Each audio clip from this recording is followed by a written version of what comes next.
Last time on آخری معجزہ. انا انزلناہ، میں ان صورتوں کا حوالہ دیتا ہوں جو آپ کو کم از کم یاد ہوں گی. انا انزلناہ فی لیلۃ القدر وما ادراک ما لیلۃ القدر لیلۃ القدر خیر من الف شہر. ابھی تب شروع میں کہا تھا ہم نے نازل کیا اسے لیلۃ القدر میں. ہم کا لفظ تو ہم ہمیشہ شروع سے آخر تک ہم ہی استعمال ہونا چاہیے تھا. اللہ تعالیٰ کہتے ہیں تنزل الملائکۃ والروح فیہا بإذن ربہم، بِإِذْنِ نا نہیں، ہماری مرضی سے، بِإِذْنِ رَبِّهِمْ مِنْ كُلِّ أَمْرٍ سَلَامٌ هِيَ حَتَّى مَطْلَعِ الْفَجْرِ. قرآن نے بار بار جہاں اس کا استعمال کیا ہے فوراً اللہ کی توحید بھی واضح کر دی. فوراً ایک لفظ سے یا ایک تعبیر سے وہ بات سامنے دوبارہ آ جاتی ہے. سبحان اللہ.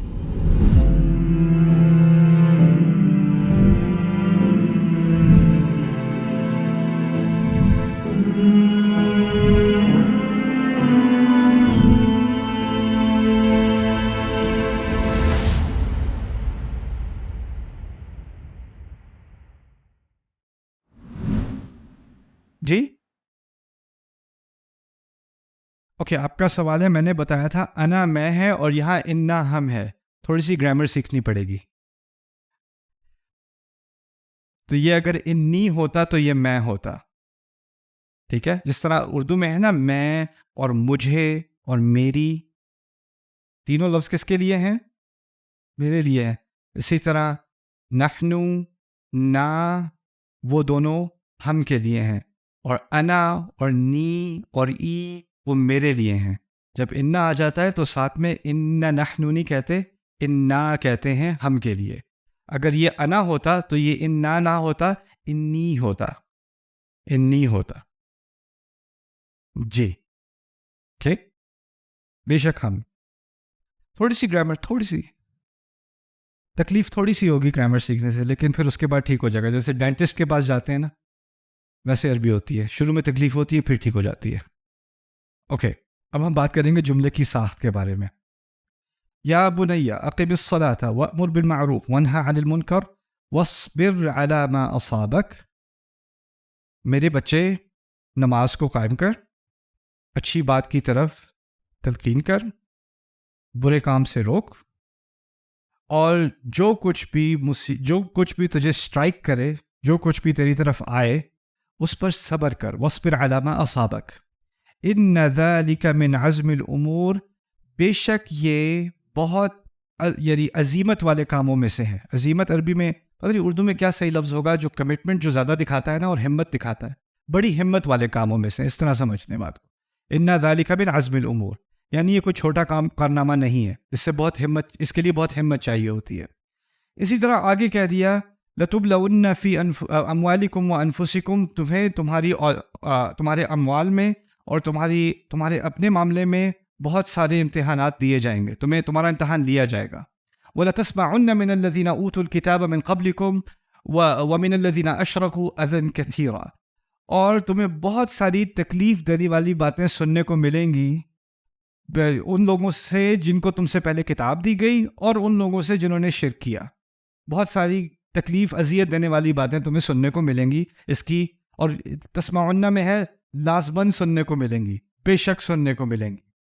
پھر کہا وَإِن تَصْبِرُوا وَتَتَّقُوا، اور اگر تم پھر بھی صبر کرو اور تقوی کو تھامے رکھو، فَإِنَّ ذَلِكَ مِنْ عَزْمِ الْأُمُورِ، تو پھر یہ تو بہت ہمت والے کاموں میں سے ہے. دوبارہ وہی تعبیر استعمال ہو رہی ہے نا، لیکن تھوڑی سی اس میں زیادہ توکید ہے کیونکہ فا کا اضافہ کیا گیا ہے پہلے سے، اس میں بھی ایک ذرا کلام میں زور زیادہ آ جاتا ہے.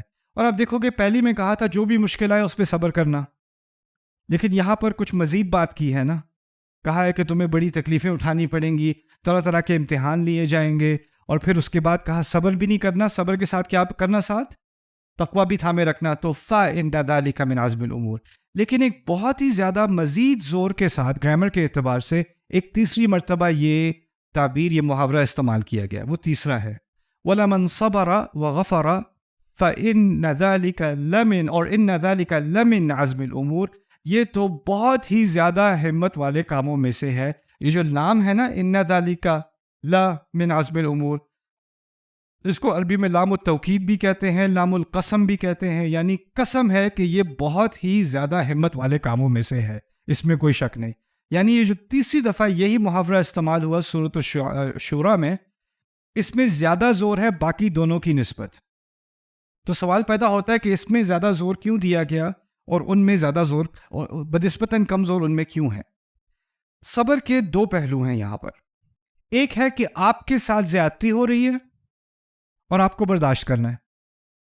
آپ کے ساتھ زیادتی ہو رہی ہے، آپ جوابی کارروائی کرنے کی آپ کے پاس ابھی صلاحیت نہیں ہے، آپ کے پاس وہ قوت نہیں ہے، نہ آپ کے پاس وہ اقتدار ہے کہ آپ اس کی طرف سے کوئی جوابی کارروائی کر سکیں. آپ کے پاس اب کیا چاہ رہا ہے؟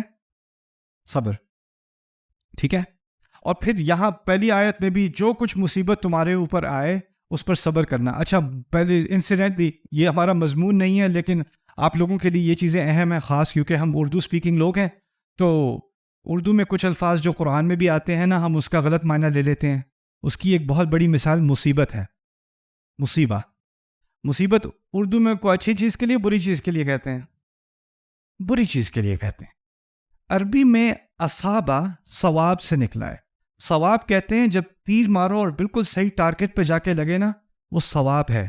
اسی لیے نئی عربی زبان، جدید عربی زبان میں بھی دو، جس طرح ہم کہتے ہیں صحیح اور غلط، وہ کہتے ہیں ثواب ام خطا. ثواب ام خطا، خطا غلط کے لیے اور ثواب صحیح کے لیے. اصابہ کہتے ہیں جب کوئی چیز اپنے ٹارگٹ پہ صحیح سے جا کے لگے. تو جب تیر صحیح ٹارگٹ پہ جا کے لگتا ہے تو وہ مصیب ہے، وہ تیر مصیب ہے. اور بہت سارے تیر، ان میں سے ہر ایک تیر اپنے اپنے ٹارگٹ پہ جا کر صحیح طریقے سے لگے اپنے ہدف پر، تو وہ مصیبہ ہے. جو چیز مجھے آ کر لگنی تھی، جو تجربہ مجھے ہونا تھا، جس چیز کا مجھے سامنا کرنا تھا، وہ بالکل صحیح ٹارگٹ پر آئی ہے، اسی نے آنا تھا. اور یہ اصابہ عربی میں صرف برے کے لیے نہیں، اچھے کے لیے بھی استعمال ہوتا ہے. لن یصیبنا الا ما كتب اللہ لنا هو مولانا. ہمارے اوپر تو کچھ آئے گا نہیں سوائے اس کے جو اللہ نے ہمارے کھاتے میں لکھا ہے، ہمارے خلاف نہیں لکھا. الا ما كتب اللہ علینا، لا الا ما كتب اللہ لنا هو مولانا، ہمارے لیے لکھا ہے. تو مصیبت کا لفظ اردو میں ہم برے کاموں کے لیے، جو بری چیز آپ کو آ کے لگ جائے اس کے لیے مصیبت. عربی میں مصیبہ اچھے اور برے دونوں کے لیے استعمال ہوتا ہے. ٹھیک ہے. خیر، تو یہاں پر وَلَمَنْ صَبَرَ وَذَكَرَ وَغَفَرَ إِنَّ ذَلِكَ لَمِنْ عَزْمِ الْأُمُورِ. دیکھیں، آپ فرض کریں یہ ہوتا رہتا ہے، یہ لوگ قرآن کی کاپی کو جلا رہے ہیں، یا یہ رسول صلی اللہ علیہ وسلم کے کارٹون بنا رہے ہیں، یا اس طرح کی حرکتیں کر رہے ہیں. رائٹ، یریدون لیطفئوا نور اللہ بافواہہم. رائٹ. اور پھر ہمیں آتا ہے غصہ کہ اس کی کوئی جوابی کارروائی ہونی چاہیے، یہ ہونا چاہیے، وہ ہونا چاہیے. اس پہ میں نے بہت عرصہ پہلے ایک لیکچر بھی دیا تھا کہ ہم کس طرح اس پہ ریئیکٹ کرتے ہیں، اور پھر اس کا نتیجہ کیا نکلتا ہے، اور پھر کس طرح ہم ایکچولی جانے بغیر صحیح علم کے ہم ان کا فائدہ کرا دیتے ہیں. کیونکہ ان کا اصل مقصد ہوتا ہے کہ کسی نہ کسی طرح اپنے اوپر اٹینشن لائیں، اور ان کو اٹینشن باقی تو کوئی دیتا نہیں. کون دیتا ہے انہیں ساری اٹینشن؟ ہم دیتے ہیں. رسول صلی اللہ علیہ وسلم کو مجنون کہا جا رہا ہے، ان کو شاعر کہا جا رہا ہے، انہیں کذاب کہا جا رہا ہے، اور قرآن کہتا ہے یہ کہتے ہیں، یہ کہتے ہیں، یہ کہتے ہیں. جواب میں کیا کرو؟ اعرض عنہم، چھوڑ دو انہیں. تولی عنہم، پیٹ دکھاؤ انہیں. بار بار قرآن یہ کہہ رہا ہے نا. تو خیر وہ الگ بات ہے. لیکن ایک بات یہاں پر جو سمجھنے کی اس کانٹیکس میں ہے، وہ یہ ہے کہ کبھی کبھار صبر کا تقاضا یہ ہوتا ہے کہ آپ کوئی ریاکشن نہ دیں، یا تو اس لیے کہ اس ریاکشن کا ٹائم نہیں ہے، یا ہو سکتا ہے کہ ابھی ریاکشن کی آپ کے پاس صلاحیت نہیں ہے. جو مکے میں صحابہ کے ساتھ زیادتیاں ہو رہی تھیں، اس وقت وہ جوابی کارروائی کر بھی نہیں سکتے تھے. وَلَمَنْ صَبَرَ، تو وہاں پر وَاصْبِرْ عَلَىٰ مَا أَصَابَكَ، لقمان کی آیت مکے میں آئی ہے. لیکن ایک اور صبر کا امتحان ہے، وہ ذرا زیادہ مشکل ہے. ہو سکتا ہے کہ جس نے آپ کے ساتھ زیادتی کی وہ ایک زمانے میں طاقتور تھا اور آپ کمزور تھے، لیکن ایک زمانہ آتا ہے کہ اب وہ کمزور ہو گیا ہے اور آپ طاقتور ہو گئے، اور اب وہ آپ کے سامنے ہے. اب وہ جب آپ کے سامنے ہے تو وہ جو پہلے کا کھاتا تھا وہ اب بیلنس کرنا ہے، آگے سے اس کو جواب دینا ہے. اس نے وہ 4 سال پہلے جو تھپڑ مارا تھا، اب آپ کا ٹائم آ گیا کہ میں بھی ذرا سکور برابر کروں. اس وقت اپنے آپ کو روکے رکھنا اور اس وقت بدلہ نہ لینا، یہ بھی صبر کا امتحان ہے کہ نہیں؟ صبر کا بہت بڑا امتحان ہے. اور دیکھیں، اگر آپ کے ساتھ زیادتی کی جا رہی ہے اور اس میں آپ کے پاس کوئی اقتدار نہیں ہے، صبر تو آپ کرو گے، لیکن دو چوائسز ہیں، یا صبر کرو گے یا رو گے. اس کے علاوہ کیا کر لو گے؟ لیکن اگر آپ کے ہاتھ میں اختیار ہے اور پھر بھی آپ نے فیصلہ کیا کہ آپ اپنے آپ کو روکے رکھیں گے اور آپ معاف کریں گے، یہ کوئی چھوٹا کام ہے؟ نہ. وَلَمَنْ صَبَرَ وَغَفَرَ، اور جس نے صبر کیا اور ساتھ ہی معاف بھی کیا، یہ تو بہت ہی زیادہ ہمت والا کام ہے. فَإِنَّ ذَلِكَ لَا مِنْ عَزْمِ الْأُمُورِ. ان آیات کا تعلق اصل میں بدلے سے ہے، بدلے کی حکمت اور بدلے کو سمجھنا قرآن میں. وَلَمَنِ انتصر بَعْدَ ظُلْمِهِ فَأُولَئِكَ مَا كَانَ عَلَيْهِم مِّن سَبِيلٍ. کسی کے ساتھ ظلم کیا گیا ہو اور وہ اپنی مدد کرنے کے لیے جوابی کارروائی کرے تو اس کے خلاف آپ کچھ نہیں کہہ سکتے. بائبل کا ایک محاورہ ہے، شاید آپ کو معلوم ہوگا، ٹرن دی ادر چیک، دوسرا گال دکھا دو. کہنے کا مطلب کیا ہے؟ ایک طرف سے کوئی تھپڑ مارے تو کہیں یہ زیادہ لال ہو گیا، اس کو بھی فکس کر دیں. Right, turn the other check. تو قرآن کیا کہہ رہا ہے؟ قرآن کہہ رہا ہے اگر آپ کے ساتھ کسی نے زیادتی کی ہے اور آپ اس کے جواب میں اپنے حق کے لیے کھڑے ہو جاتے ہو، اپنی مدد کرتے ہو یا اس کو ریٹیلیٹ کرتے ہو، تو کیا آپ پر مذمت ہوگی؟ نہیں. فَأُولَئِكَ مَا كَانَ عَلَيْهِم مِّن سَبِيلٍ. آپ ان کے ایسے لوگوں کے خلاف کوئی کیس نہیں بنایا جا سکتا جو ظلم کیے جانے کے بعد جواب دے رہے ہیں، جوابی کارروائی کر رہے ہیں. انما السبیل علی الذین یظلمون الناس. کیس تو ان کے خلاف ہو جو زیادتی کرتے ہیں، کیس تو ان کے خلاف ہو. تو پھر تین آپ کے پاس پاسبلٹی، تین امکانات آ گئے. اگر کسی نے میرے ساتھ زیادتی کی ہے میرے ساتھ، تو تین اختیار ہے میرے پاس. ایک اختیار ہے اس نے مجھے ایک تھپڑ مارا، میں اس کو 4 ماروں گا، ایک اختیار ہے میرے پاس. دوسرا اختیار کیا ہے؟ اس نے ایک مارا ہے اور میں نہیں ماروں گا، وہ تو تیسرا اختیار ہے. اس نے مجھے ایک مارا، میں بھی اسے ایک ماروں. ایک پہلا تھا، اس نے مجھے مارا، میں اس کی ساری فیملی کو اکٹھا کر کے سب کو تھپڑ ماروں گا، وہ پہلا اختیار ہے. دوسرا اختیار ہے اس نے ایک مارا، میں بھی ایک ماروں گا. پہلا والا ہوگا ظالم، ہے نا، منہم ظالمون، ٹھیک ہے آپ نے کیا لیکن حد سے زیادہ کیا. ومنہم مقتصد، ان میں سے وہ بھی ہیں جو اعتدال سے کام لیتے ہیں، میرے ساتھ اتنا ہوا میں بھی اتنا ہی کروں گا. ومنہم سابق بالخیرات، اور ان میں وہ بھی ہیں جو اچھائی میں آگے نکل جاتے ہیں. اس نے کیا کیا؟ معاف کیا. 3 امکانات ہوئے نا. لیکن دوسرے امکان میں ایک خطرہ بھی ہے، انصاف والے امکان میں. اس نے مجھے تھپڑ مارا، ٹھیک ہے، اس کا وزن ہے 50 کلو، میں نے اسے تھپڑ مارا، میرا ویٹ ہے 120 کلو. میرے تھپڑ میں اس کے تھپڑ میں تھوڑا سا فرق ہوگا. میرے تھپڑ کے بعد تھوڑی کریم لگانی پڑے گی، اس کے تھپڑ کے بعد، میرے تھپڑ کے بعد اس کو ڈینٹسٹ کے پاس جانا پڑے گا. فرق آ گیا کہ نہیں؟ یعنی آپ سمجھیں کہ آپ یعنی انصاف کر رہے ہیں، اقتصاد کر رہے ہیں، لیکن ہو سکتا ہے کہ آپ حد سے زیادہ نکل جائیں. اس کا خطرہ رہے گا نا، اس کا خطرہ ہمیشہ رہے گا. پھر بھی اللہ تعالیٰ نے ایک انسینٹیو دیا ہے، ہمیں ایک طرح سے حوصلہ افزائی کی ہے کہ ایک آپ کو حق رہے گا انصاف پرسو کرنے کا. آپ پہ کوئی مذمت نہیں کی جائے گی اگر آپ انصاف پرسو کریں. آپ معاف نہیں کر رہے، لیکن اگر آپ معاف کرتے ہو تو آپ کے لیے ایک خاص انعام ہے. اور وہ انعام کیا ہے؟ اللہ تعالیٰ کہتے ہیں کہ الا تحبون ان یغفر اللہ لکم فلیعفوا ولیصفحوا الا تحبون ان یغفر اللہ لکم. ان لوگوں کو محبت سے درگزر کر دینا چاہیے اور ان کو صفا پلٹ دینا چاہیے. پلٹ دینا چاہیے سے مراد ہے کہ جو بات پہلے تھی وہ دوبارہ نہیں واپس ہو سکتا. یاد ہے میں نے پچھلے سال معاف کیا تھا تمہیں، نہ وہ صفحہ پلٹ چکے، اس کو دوبارہ پیچھے نہیں پلٹنا. صفحہ صفحے سے ہی نکلا ہے، صفحے کو پلٹ دو، دوبارہ واپس نہیں آنا اس کی طرف، ٹھیک ہے. الا تحبون ان یغفر اللہ لکم، کیا تم لوگوں کو محبت نہیں ہے اس چیز سے کہ اللہ بھی تمہیں معاف کر دے؟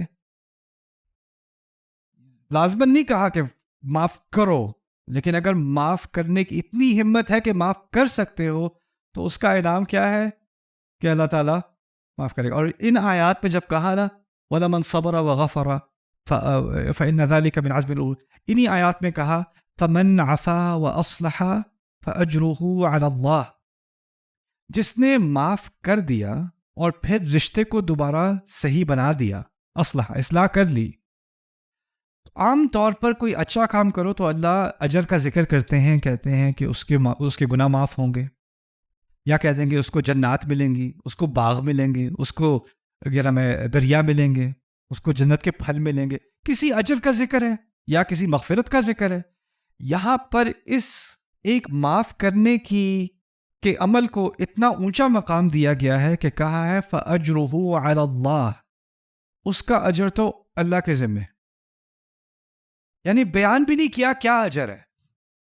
قرآن جو ہر چیز کو بیان کرتا ہے, اللہ تعالیٰ نے اس پورے مکمل پرفیکٹ بیان میں یہ فیصلہ کیا کہ اس کا اجر اتنا عظیم ہے کہ انسانی زبان میں انسان اس اجر کی عظمت کو نہیں سمجھ سکے گا, تو اس کے لیے تعبیر یہی صحیح ہے کہ اس کا اجر اللہ کے ذمہ, فَأَجْرُهُ عَلَى اللَّهِ.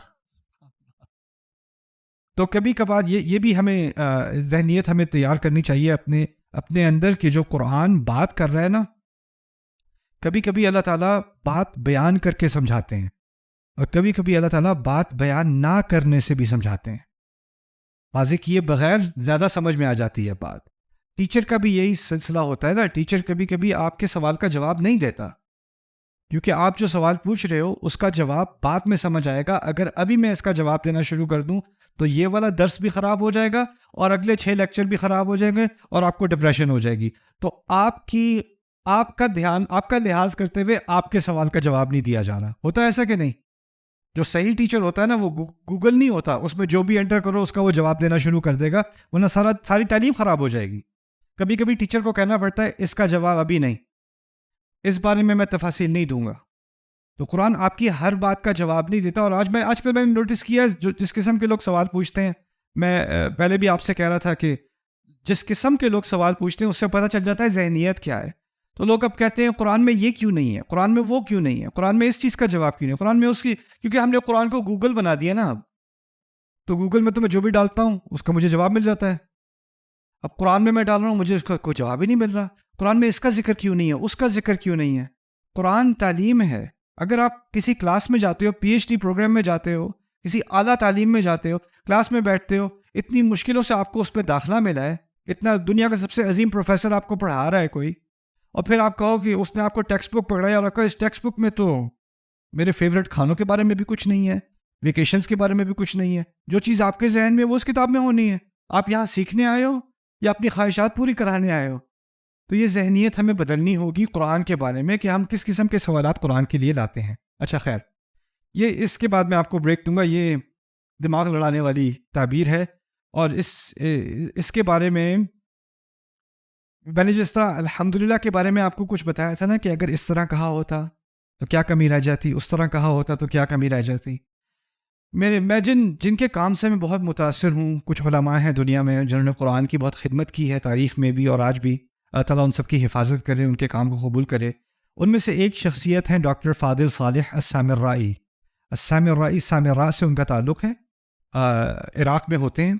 اور ان کے ایک اسٹوڈنٹ جو ہیں ڈاکٹر مثنیٰ, وہ میرے دوست بھی ہیں, وہ بھی عراق میں, وہ بھی ان سے بھی بات چیت میری ہوتی رہتی ہے. انہوں نے بہت ساری کتابیں لکھی ہیں قرآن کے معجزے پر. میں 1-2 منٹ لوں گا ان کے بارے میں کچھ آپ کو بات بتانے کے لیے, کیونکہ بہت ہی عظیم شخصیت ہے.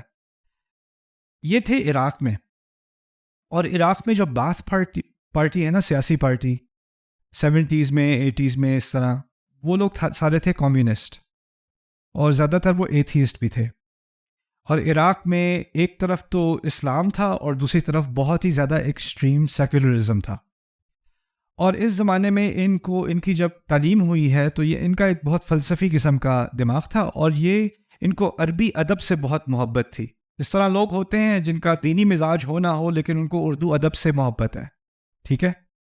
تو اسی طرح ان کو عربی ادب سے, اپنی تاریخ سے, اپنی تراث سے بہت محبت تھی. انہوں نے یعنی بہت اعلیٰ تعلیم حاصل کی عربی ادب میں, PhD وغیرہ کی, یہاں تک کہ یہ بغداد میں تمام سکولز کے جو عربی ایجوکیشن ہے اس کے وہ انچارج تھے, اور PhD پروگرام میں عربی بھی پڑھا رہے تھے. اپنے بارے میں لکھتے ہیں کہ میں جوانی کے دور میں میرے ذہن میں ایک خیال آیا، اذان ہو رہی ہے عراق میں، اور میرے ذہن میں خیال آیا کہ میں کیوں جاؤں نماز پڑھنے، کیا ملے گا مجھے اگر میں اس مذہب کو قبول کرتا ہوں، مانتا ہوں. ابھی میرے پاس نوجوانی ہے، آزادی ہے، اختیار ہے، اور میں اگر اس مذہب کو قبول کرتا ہوں تو میں اپنی آزادی چھوڑ رہا ہوں، اپنے وقت کو اپنی مرضی سے استعمال نہیں کر رہا، اور اپنے اوپر قیدیں ڈال رہا ہوں. تو یہ میں اپنے اوپر یہ بوجھ کیوں ڈالوں؟ کیا ضرورت ہے مجھے یہ بات قبول کرنے کی؟ اس سے مجھے کیا ملے گا سوائے اور بوجھ کے؟ مجھے کیا ملنا ہے اس سے؟ یہ سوال تھا اس شخص کے ذہن میں. انہوں نے جب یہ ذہنیت ان کی بڑھی تو انہوں نے کیا کیا کہ عربی تو پڑھی، قرآن پڑھنے سے انکار کر دیا. شعر پڑھنا ہے، تاریخی شعر اور تہذیب کے شعر، تمام شعر، قرآن نہیں پڑھنا.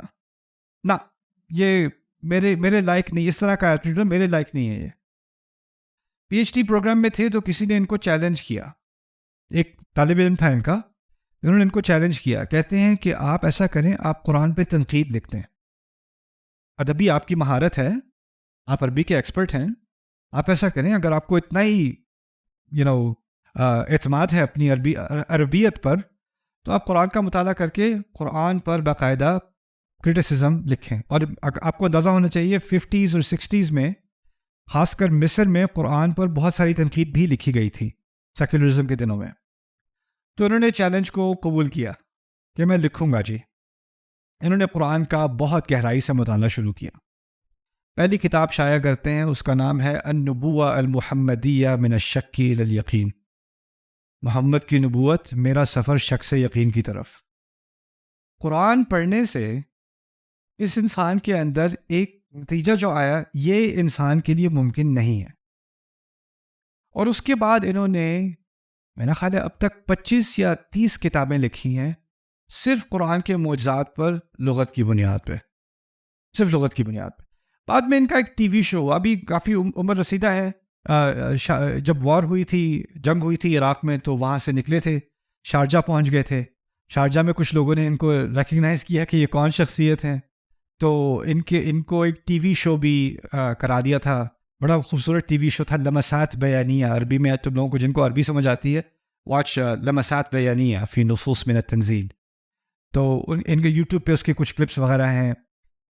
تو وہ شو بھی بڑا مزے کا تھا. وہ کیا تھا، ان کے ساتھ ایک میزبان بیٹھا ہوا ہے، یہ بیٹھے ہوئے ہیں، اور ان سے جو ہے وہ میزبان پوچھتا ہے کہ جی سوال آیا ہے کہ یہاں پر سماوات ہے، یہاں سما ہے، یہ کیوں ہے؟ جی ایک سوال ہے، یہاں پر اس طرح ہے، یہاں پر اس طرح ہے، یہ کیوں ہے؟ جو باتیں میں آپ سے کر رہا ہوں. تو وہ ایک ایک کا نا ہر ایپیسوڈ میں وہ جواب دیتے، اور کئی سال ان کا شو چلا ٹی وی پر.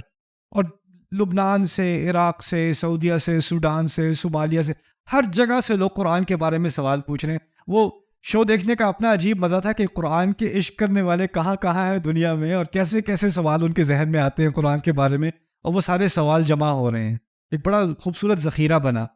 تو اللہ تعالیٰ کا بڑا کرم ہے کہ ان سے میری ذاتی تو ملاقات نہیں ہوئی، فون پر 1-2 دفعہ ان سے بات ہوئی ہے، لیکن ان کا ایک ایپیسوڈ تھا، اس میں ان کا میزبان ان سے پوچھتا ہے، ویسے تو بہت سارے سوال لوگ پوچھتے ہیں، آپ مجھے بتائیے کہ کون سی ایسی آیت ہے جس نے آپ کو بہت گہری سوچ میں ڈال دیا، آپ بتائیے.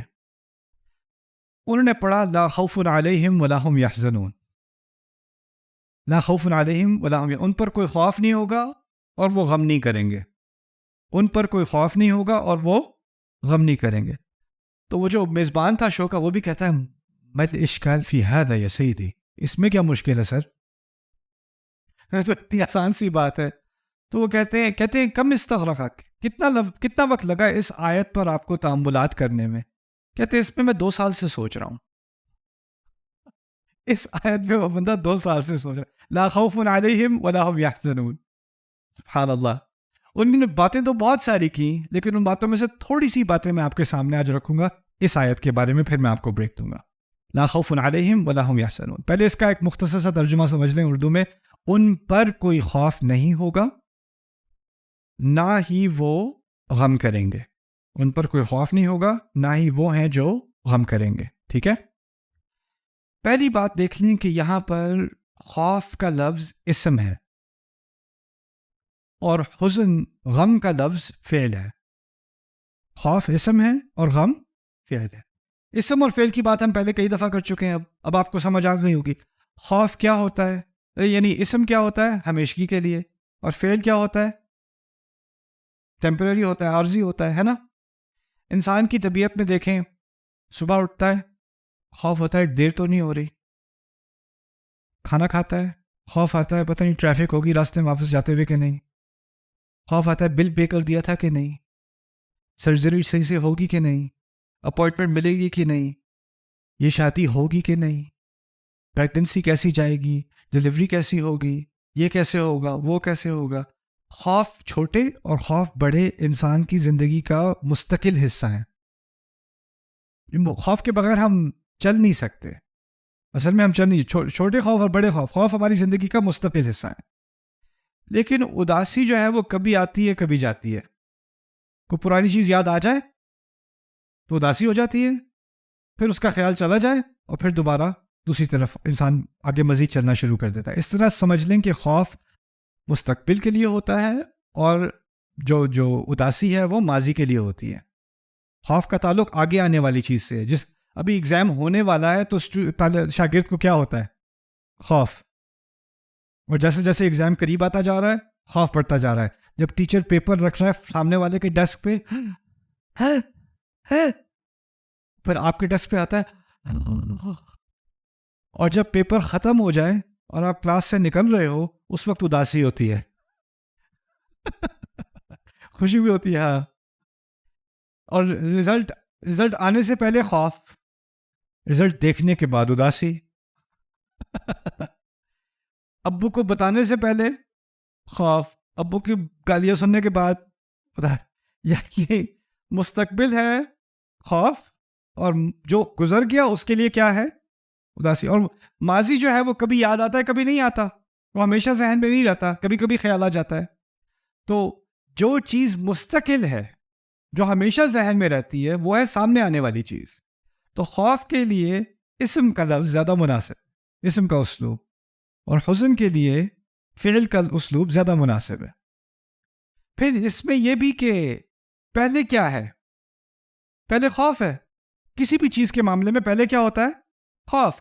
اب وہ واقعہ گزر جائے اور وہ ہماری توقعات کے خلاف ہو تو پھر اس کے بارے میں کیا ہوتا ہے اداسی ہوتی ہے. تو اسی لیے حزن پہلے نہیں ہے خوف پہلے. یہ نہیں کہا لا هم يحزنون ولا خوف علیہم، نہ ایک نیچرل سیکوینس ہے لا خوف علیہم ولا هم يحزنون. اچھا تھوڑا آگے چلتے ہیں.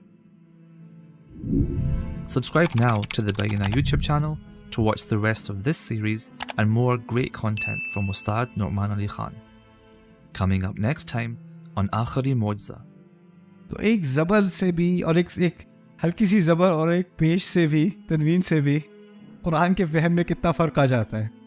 اور یہ چیزیں کیونکہ ہم ترجمے میں کیپچر نہیں کرتے نا، تو اس سے بھی میرے نزدیک لوگ ترجمہ آسان ترجمہ پڑھتے ہیں، سمجھتے ہیں چلے اب قرآن سمجھ آ گیا، تو اس میں بہت ساری کنفیوژنز بھی آ جاتی ہیں. کیونکہ جو چیزیں باریک طریقے سے قرآن نے کہی ہیں، زبان کا اختیار اللہ نے ایک خاص مقصد کے لیے کیا تھا. یہ زبان عربی زبان بہت سائنٹیفک ہے، اس میں ایک باریک نازک سی پریسیجن ہے، اور اس طرح کی باریک پریسیجن جو ہے وہ اور زبانوں میں نہیں ہے اس طرح سے.